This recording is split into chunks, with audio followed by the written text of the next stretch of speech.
प्रधानमंत्री नरेंद्र मोदी यहां पर जब जापान पहुंचेंगे तो बहुत सारी उनकी बैठकें होनी है, लेकिन मुख्य तौर पर क्या होना है, क्वाड की बैठक। यहां पर क्वाड यानी 4 शक्तिशाली देशों का एक ऐसा समूह जिससे चीन परेशान हो जाता है। हम आपको सबसे पहले यह बताते हैं कि प्रधानमंत्री जो 2 दिनों के लिए यहां पर रहेंगे उसमें क्या क्या होगा, क्योंकि प्रधानमंत्री टेक ऑफ कर चुके हैं भारत से और वो यहां के समय के अनुसार तो 7 बजे के बाद, लेकिन भारत के समय के अनुसार लगभग 4:30 बजे यहां पर पहुंच जाएंगे। तो 2 दिनों का उनका जो शेड्यूल है वो हम सबसे पहले आपको दिखाते हैं। कल टोक्यो पहुंचने के बाद पीएम मोदी जापान के कई बड़े उद्योगपतियों से मुलाकात करेंगे, जिसमें भारत और जापान के साथ होने वाले व्यापारिक संबंधों की बात की जाएगी। इसके अगले दिन 24 मई को पीएम क्वाड की बैठक में शामिल होंगे, जहां जापान, अमेरिका, ऑस्ट्रेलिया के राष्ट्राध्यक्षों के साथ मीटिंग होगी। इस मीटिंग में क्वाड देशों के बीच आर्थिक और व्यापारिक समझौते के अलावा इंडो पैसिफिक रीजन में चीन की बढ़ती ताकत को रोकने की रणनीति पर चर्चा की जाएगी। 24 तारीख दोपहर करीब 2:30 बजे प्रधानमंत्री नरेंद्र मोदी की मुलाकात अमेरिका के राष्ट्रपति जो बाइडेन से होगी। इस मुलाकात पर पूरी दुनिया की नजर है।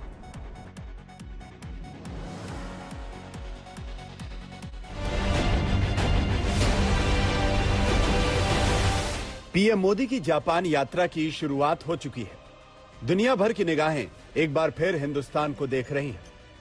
40 घंटे, 23 मीटिंग, 3 वर्ल्ड लीडर्स से मुलाकात और 36 जापानी सीईओ, प्रवासी भारतीयों से बात। यह है प्रधानमंत्री नरेंद्र मोदी का अगले 2 दिनों का वो शेड्यूल जिस पर दुनिया भर की नजरें टिकी हुई हैं। टोक्यो में 23 और 24 मई को क्वाड सम्मेलन में शिरकत करने जा रहे पीएम मोदी करीब 40 घंटे तक जापान में रहेंगे और 23 बैठकों में हिस्सा लेंगे। साथ ही 36 जापानी सीईओ और प्रवासी भारतीयों से भी उनकी बातचीत करने का कार्यक्रम है। जापान यात्रा से पहले पीएम मोदी ने ट्वीट किया, मैं क्वाड समिट में शिरकत के लिए जापान के लिए रवाना हो रहा हूं। आपसी हितों से जुड़े मुद्दों और क्वाड की अलग अलग पहलुओं पर चर्चा के लिए क्वाड लीडर्स के पास एक और मौका होगा। एक दूसरे ट्वीट में उन्होंने लिखा, मैं जापान और ऑस्ट्रेलिया के प्रधानमंत्री, अमेरिका के राष्ट्रपति से मिलने के लिए उत्साहित हूं। हमारी मुलाकात द्विपक्षीय रिश्तों और आगे के विकासीय सहयोग पर चर्चा के लिए मौका देगी। Apart from participating in the Quad Summit, Prime Minister would also hold bilateral meetings with the President of the US, Prime Minister of Japan, and with Prime Minister of Australia. The Prime Minister would also engage with the Japanese business community and the Indian diaspora during his stay in Tokyo. प्रधानमंत्री मोदी के कार्यक्रमों में America के राष्ट्रपति Joe Biden, Japan के प्रधानमंत्री Fumio Kishida और Australia के प्रधानमंत्री के साथ क्वाड बैठक के अलावा इन सभी राष्ट्राध्यक्षों के साथ 1-to-1 यानी अलग से द्विपक्षीय बातचीत भी करेंगे, ताकि इंडो पैसिफिक रीजन में चीन की बढ़ती दखल को रोकने के लिए एक मजबूत रणनीति तैयार हो सके। चीन की फितरत में है दादागिरी, लेकिन उसकी दादागिरी का जो तोड़ है वो ये समूह है। जब क्वाड के देश सामने आते हैं तो चीन को मालूम है कि उसके सामने परेशानियां ही परेशानियां हैं, क्योंकि चाहे एलएसी पर उसका अतिक्रमण हो या फिर ताइवान में उसके मंसूबे, हर जगह चीन के उन मंसूबों पर पानी फेरने के लिए क्वाड काफी है। उसे इस समूह की ताकत का पूरा पता है।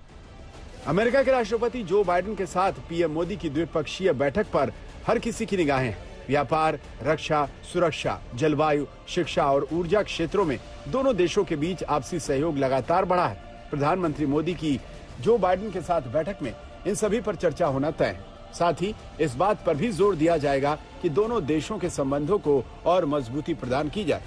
लेकिन बाइडेन का पहला मकसद इंडो पैसिफिक रीजन में चीन के बढ़ते दबदबे को रोकना है। यही वजह है कि अमेरिका ने अपने 2023 के रक्षा बजट में $1.8 अरब इंडो पैसिफिक क्षेत्र पर खर्च करने की घोषणा की है। इसके अलावा अमेरिका ने $40 करोड़ अलग से भी इंडो पैसिफिक में लगाने की पेशकश की है। ये $1.8 अरब सुरक्षा, व्यापार और कनेक्टेड इंडो पैसिफिक व्यवस्था और प्रभावी बनाने के लिए खर्च किए जाएंगे। इतना ही नहीं, अमेरिका के मुताबिक $400 मिलियन की राशि चीन के इंडो पैसिफिक में बढ़ते प्रभाव को रोकने में खर्च की जाएगी। आश्चर्य की बात है कि व्हाइट हाउस के बयान में इन $40 करोड़ को चाइनीज मलाइन इन्फ्लुएंस फंड की संज्ञा दी गई है। आसान भाषा में कहा जाए तो चीन को बढ़ती दादागिरी से रोकने वाला फंड। इससे जाहिर है कि जो बाइडेन इंडो पैसिफिक क्षेत्र में चीन से आर्थिक मोर्चे पर भी दो हाथ करने को तैयार है। चाइना हर क्वाड मीट से चिंतित रहता है, लेकिन इस पर उसकी चिंता जो है और भी बढ़ चुकी है, क्योंकि साफ तौर पे जानता है कि जो क्वाड का ग्रुपिंग है ये वास्तव में चाइना को चेकमेट करने के लिए है, चाइना की दादागिरी को रोकने के लिए है, चाइना जो गलत कार्रवाइयाँ कर रहा है उसको तमाम को चेकमेट करने के लिए। चाहे हम इसका जिक्र करें या नहीं करें, असली मकसद क्वाड का यही है और चाइना जो है इसको समझता है। दूसरा, बहुत बड़े पैमाने पर चाइना का जो एटीट्यूड है ताइवान के खिलाफ, वियतनाम के खिलाफ, मलेशिया, ब्रुनाई, इंडोनेशिया, हिंदुस्तान, वो गलत है और क्वाड नेशन जो है वो यकीन करेंगे कि चाइना की ये दादागिरी जो है किसी प्रकार से इसको ना बढ़ने दिया जाए। साथ ही साथ जो है रूल बेस्ड इंटरनेशनल ऑर्डर है उसका हर प्रकार से चाइना जो है फॉलो करे। दुनिया भर के एक्सपर्ट्स मानते हैं कि अमेरिका और यूरोप चीन की सैन्य शक्तियों को चुनौती देने के लिए इंडो पैसिफिक रीजन में बड़ी हलचल बढ़ाने के फिराक में रहते हैं, लेकिन भारत इस मामले में डिप्लोमेटिकली पूरे इंडो पैसिफिक रीजन में आर्थिक व्यवस्थाओं को दुरुस्त करने और दुनिया को एक नए नजरिए से व्यापार को बढ़ाने की बात करता रहा है। ऐसे में मोदी की ये जापान यात्रा तकनीकी से लेकर कूटनीति तक के मोर्चों पर भारत और जापान की दोस्ती भारत के कई दुश्मनों को साफ संकेत देने के लिए काफी है। टोक्यो से श्वेता सिंह के साथ आज तक ब्यूरो।